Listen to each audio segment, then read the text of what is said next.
Good morning. It's a beautiful morning here. It's kind of breezy and still a little bit cool, but it's sunshine and it's nice. And this is when the weather's nice. I love to sit out here on the front porch in the mornings and listen to the birds and all. You can hear the breeze through the trees. Sometimes I don't know if it's a car coming down the road or if it's the wind going through the trees because the sound is very similar. But in this case, it's the wind in the trees. So, yeah, I just had some thoughts, I've kind of been meaning the last few days to put into a video, and so I decided this morning that it would be one more cup of coffee, and the girls are settled inside with schoolwork and things to occupy them, so I decided to take this opportunity to come on and make this video. So the main purpose I wanted to make this video is to share Elly's story. I've started many videos to tell her story, and they didn't get finished, or they didn't get posted, or I didn't like the way it turned out, or whatever, and I did away with it. But the idea has never went away. It's a powerful story. It's a powerful testimony of the love of our Creator, the Most High Yah, and what He can do. So it's time for me to just tell our little girl's story. So for anyone that doesn't know, Elly is our younger. She's 4. And she is absolute proof of what Yah will do if you believe Him and trust Him. From the beginning, actually, our pregnancy with Elly was a surprise. We were in a transition in our lives. We were just coming into a new season. My husband had a new job. We had just moved into a new place. It was everything was new, and our pregnancy was a surprise, but of course a very welcome surprise. And Raya, she was excited through the process. Raya was she was 4 at the time. She just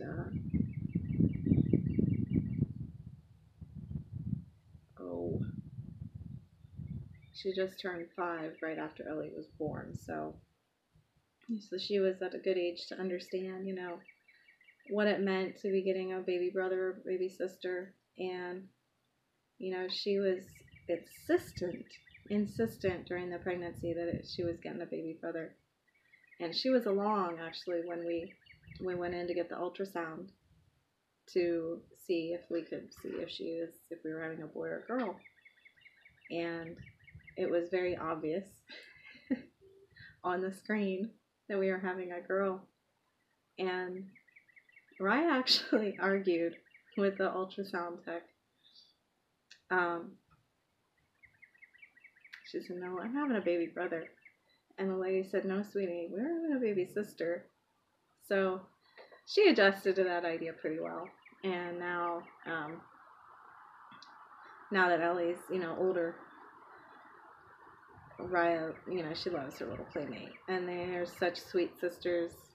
They argue and they hug. And it's it's been so awesome to watch that whole beautiful little relationship blossom. I love it. So we have our two girls. So back to back to the story of Elly. So when she was 2, she turned 2 in November, and and this happened the following February. She got really sick, and sick I mean in a way, she just it seemed like a tummy bug at the very beginning. We had macaroni and cheese for lunch one day, and later that evening she threw it up, and actually for the longest time she wouldn't eat macaroni and cheese. Can't blame her. But and so she threw up, and then after that she didn't really want to eat much, and she started to have she was still in diapers at the time. She started to have messy diapers. She had diarrhea, and that went on for I don't know. It started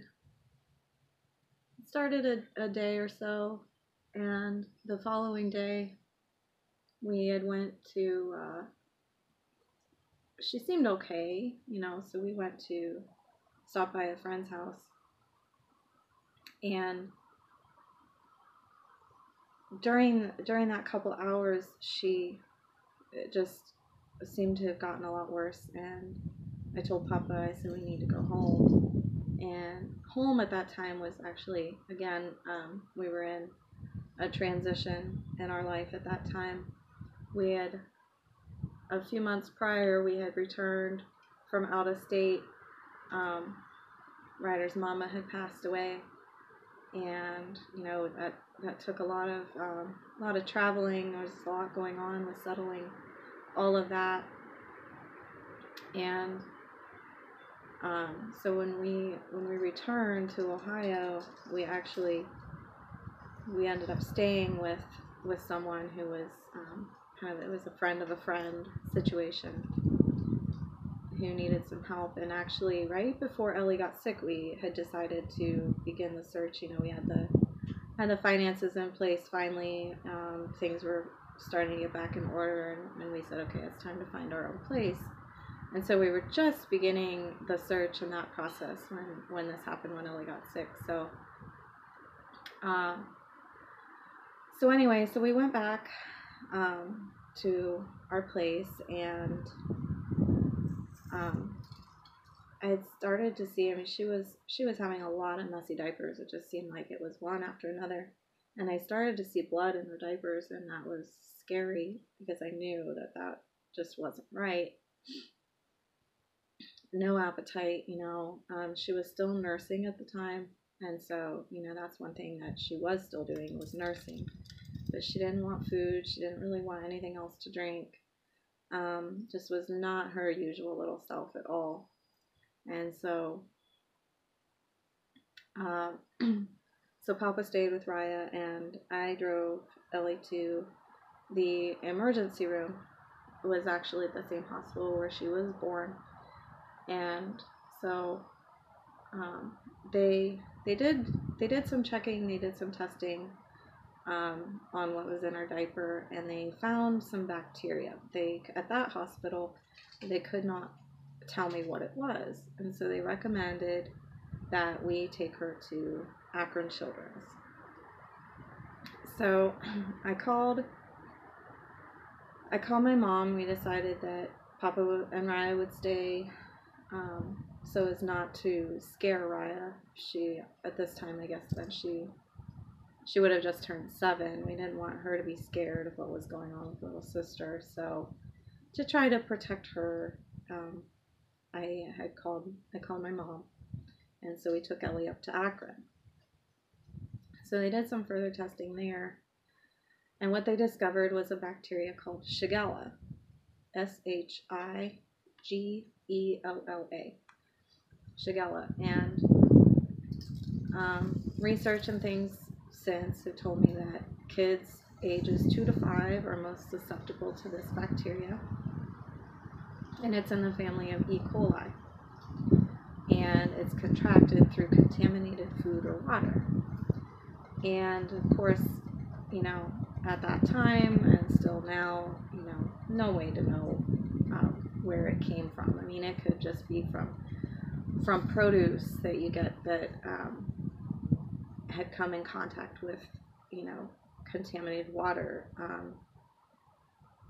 You know, who knows? You know, produce is not washed properly, or it can even, I think one of the ways it can be come in contact with is improperly cooked beef. You know, these are things that I learned through the health department. This is one of the things they monitor. And so I had to communicate with the health department on this, and this was a lot of the questions they asked me, you know. And so that was crazy dealing with that, you know, on top of having a really, really sick child. And so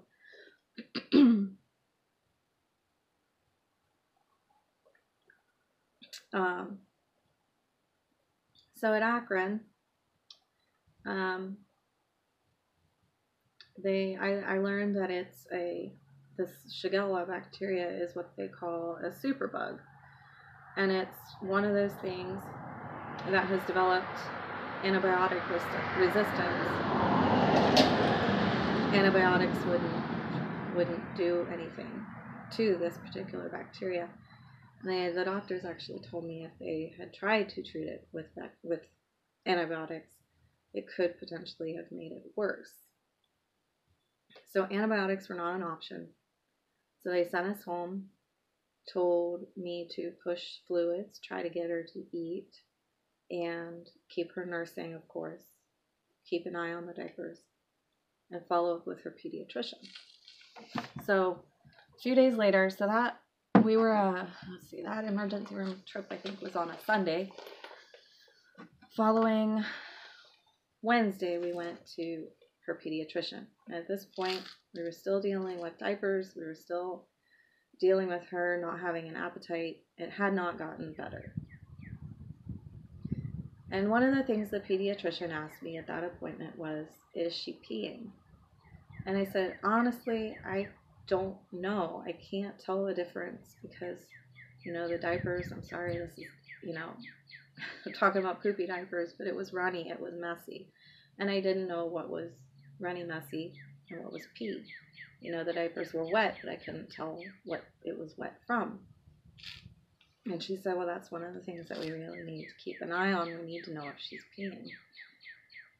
And so she sent us home with Pediasure just to try to get her some nutrients. Pediasure is like a kid's nutritional drink,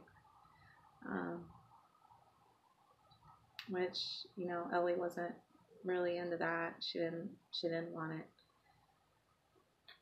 So, you know, it was kind of the same thing, you know, keep an eye on her, and if it doesn't improve within the next couple of days, then we need to see her again. So we were sleeping. It was Friday night, and it was in the middle of the night, like 2-3 o'clock in the morning probably, and Elly was sleeping beside me, and I woke up to a very strange cry from her, something I had never heard from her. And I turned over to her having a seizure, and I was terrified. So I woke up Papa, and, you know, we called the ambulance. And again, we decided that Papa would stay with Raya to keep her calm. Thankfully, she actually did not wake up through that whole night. She didn't wake up. We called the ambulance, and within 10 minutes the ambulance was there, and I met him outside, and away we went. Took her back to the local hospital, and in the ambulance she was in a seizure for most of the trip to the hospital, which was probably about a 20-minute drive. And she was in a seizure for almost that whole time. They gave her medication in the ambulance to try to calm the seizure, which also calmed down her breathing. So the EMTs had to stay with her with the mask and the bag, to help her breathe, because it relaxed her system so much. I'm starting to shake talking about this. So I apologize for that, but it was one of the scariest thing I'd ever endured in my life, because it's my child and I couldn't do anything. So we got to the hospital and they said she's got to go to Akron, and they had to get her there quick. So they had to fly her in the pediatric life flight, which they call the Air Bear.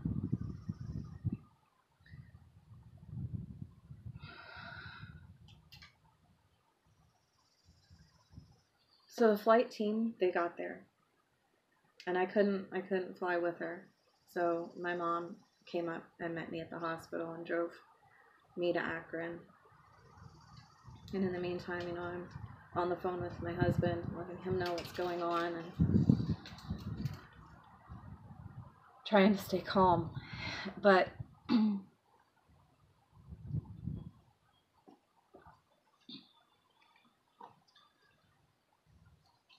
two things they had to do to prepare her for the flight. They had to intubate her. They had to put a breathing tube in. And in order to do that, they had to sedate her. So my baby's in this hospital bed, and I can't hold her, and I can't do anything to fix it. And that's what, as a mama, you want to do. You want to fix it. You want to make it better, and I couldn't. And my mom got there, and my mom, she just hugs me, and I just told her, I said, the only thing I can do is pray over her and trust her Creator, our Father. That is the only thing I can do. Only thing I could do was trust Him. I said, because He belongs to her before she belongs to me.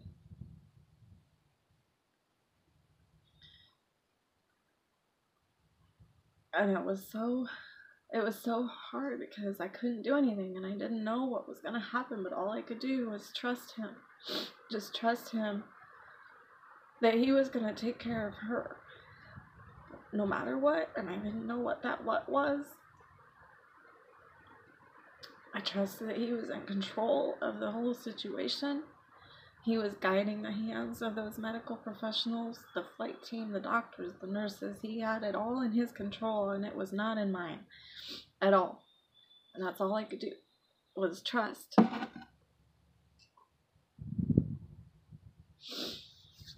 So, so we left.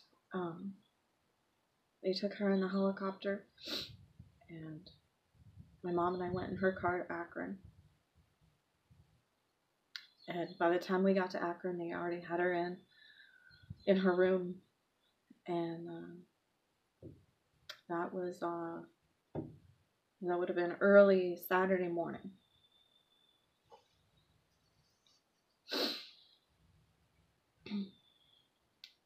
So my mom stayed with me there the rest of the night, and then in the morning she left.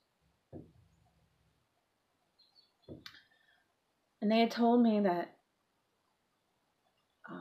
the doctors talked to me then on Saturday. The doctors that came to talk to me is a specialist in kidneys, a nephrologist. and they explained to me what was going on in her body. So I understood what was happening, and I'll get to that in a little bit.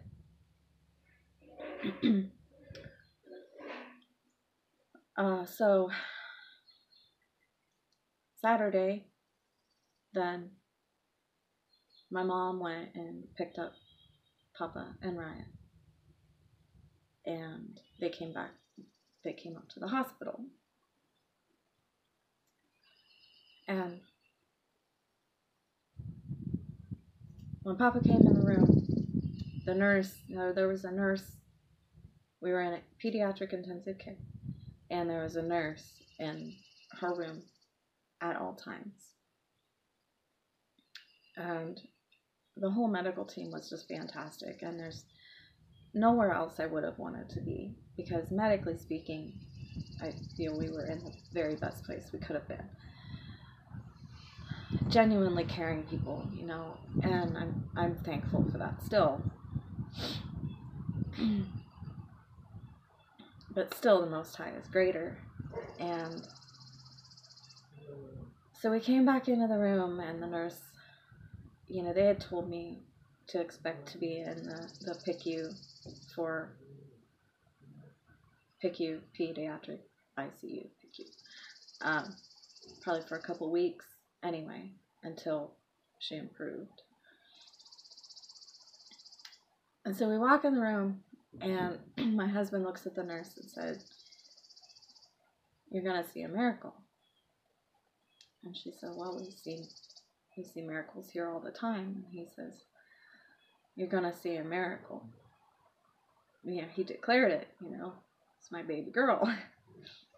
And no matter what they said could happen, and no matter how bad they said it could be, we believed she was going to get better. And so he stood on one side of her bed, and I stood on the other side of the bed, and we laid our hands on Elly, and we prayed.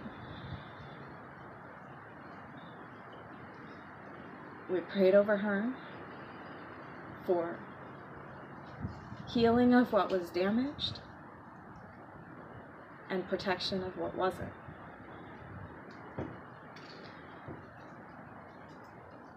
And just a minute, please. Take a break. And so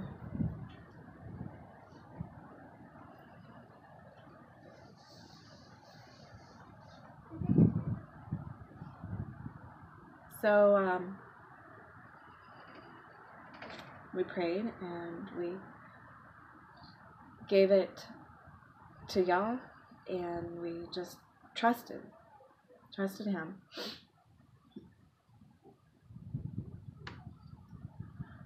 And now I'll explain what they told me about the medical side of it. So this bacteria, the Shigella,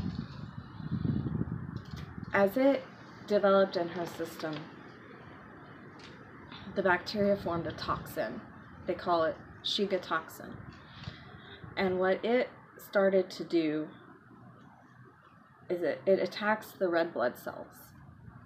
And so the nephrologist explained it to me like, red blood cells are normally tiny, flat, smooth little cells. And that's what your kidneys filter. Your blood goes through your kidneys, it cleans it up, separates the waste. The clean blood then continues to go the rest of your body. Well, because this toxin was chewing up these red blood cells. And so instead of them being smooth little discs, the edges were all chewed up, and that was not allowing the kidneys to filter the blood. It was almost like clogging up her kidneys, and that's what caused her kidneys to stop working. And so that's what then caused the seizure. And when that happens, the diagnosis becomes something they call HUS, and it's hemolytic uremic syndrome. It's not really common. I think at that point in time, they really only see a handful of those every year at the Children's Hospital. So it's not very common. Advanced cases of HUS, there have been children that have died from that. There have been children that have went on to have long-term complications with their kidneys or other organs. But we declared not our baby. And so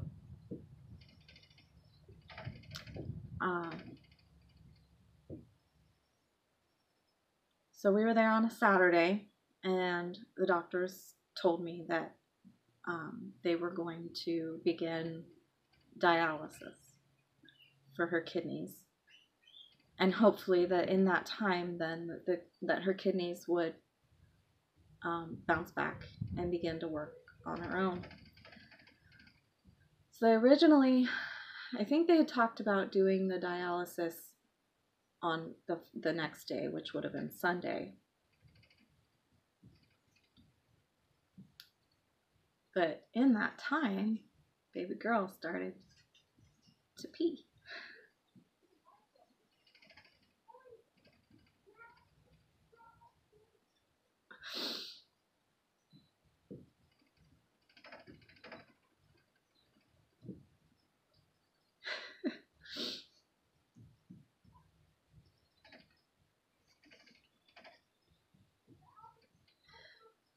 I had never been so excited about baby pee in my life.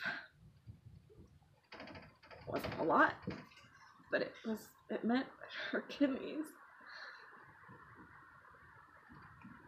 were starting to work again on their own.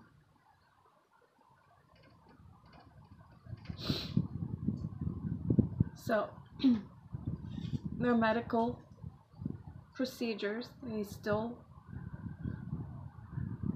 did the dialysis. They did they did one dialysis treatment on her. They did it on Monday. You know, even though they were seeing her starting to pee, they still felt that they should do the dialysis.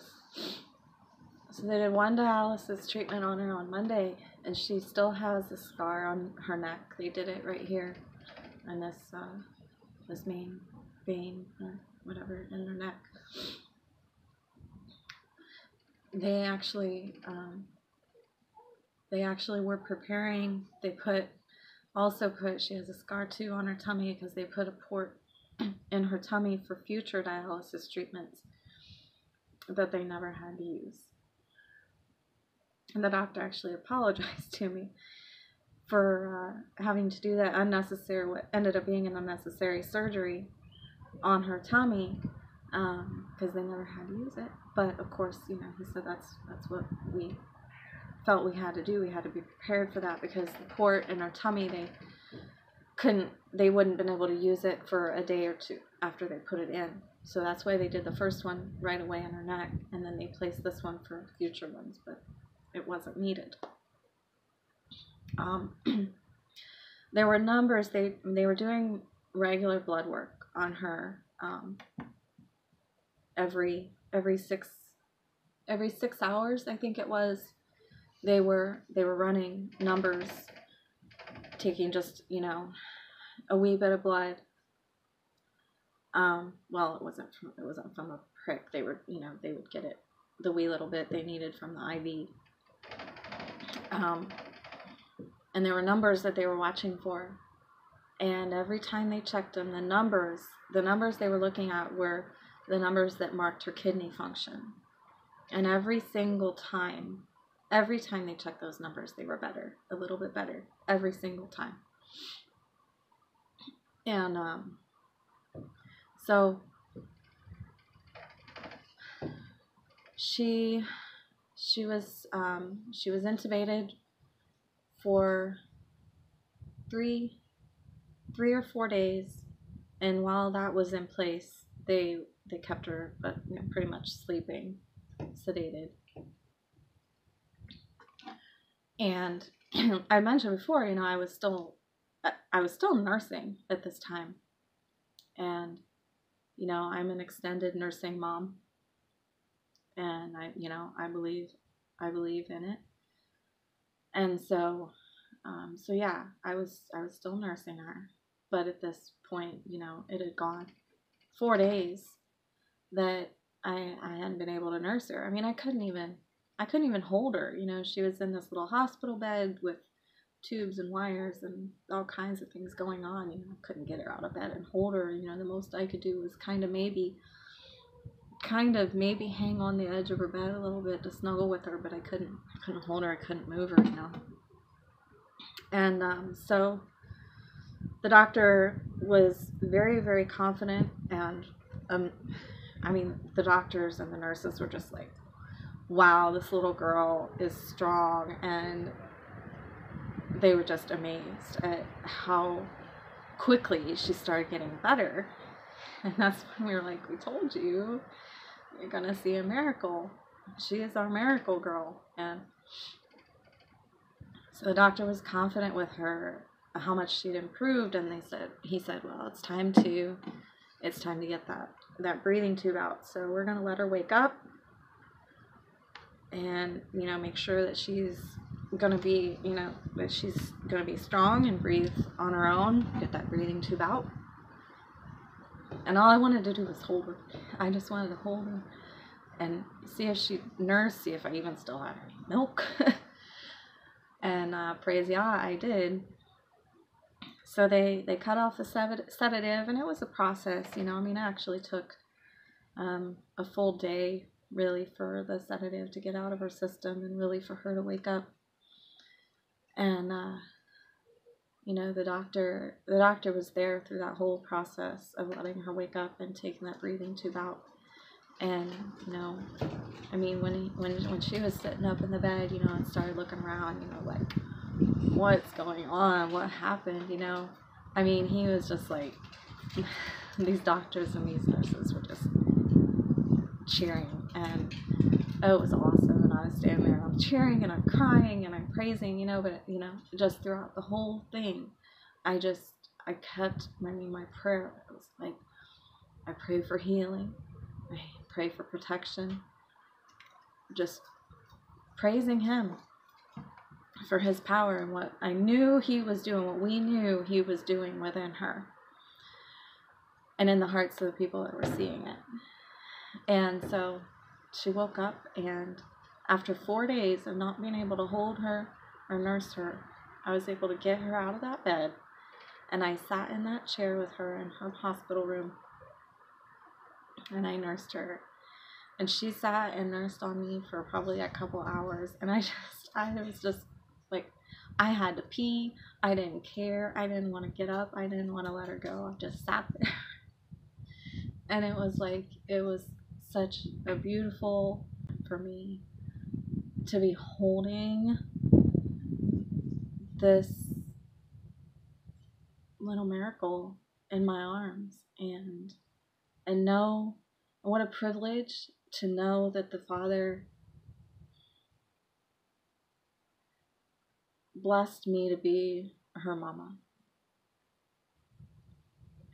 So they had to do an EKG on her brain to check her brain activity, since she was under the sedative for a few days. Her brain activity was perfect. They kept checking her kidneys, her kidney function. She's had,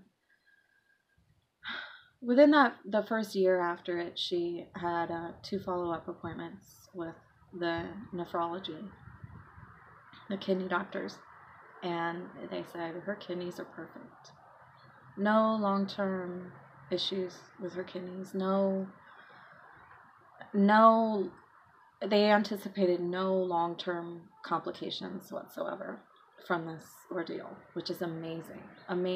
And that's just the power of Yah.